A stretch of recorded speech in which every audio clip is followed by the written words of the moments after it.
There is something about that tangle of strangers, pressed together for days with nothing in common but the need to go from one place to another and never see each other again.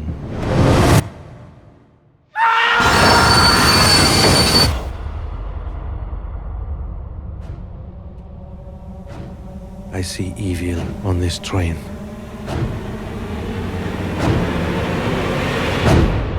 A passenger has died.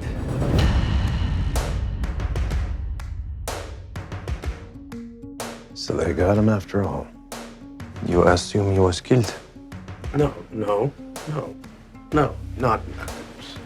Well, he was in perfectly good health. He had his enemies. Indeed, he was murdered. Good God, murder here. God rest his soul. Someone was rummaging around my cabin in the middle of the night. No one would listen to me. If there was a murder, What is going on? then there was a murderer. The murderer is with us. And every one of you is a suspect.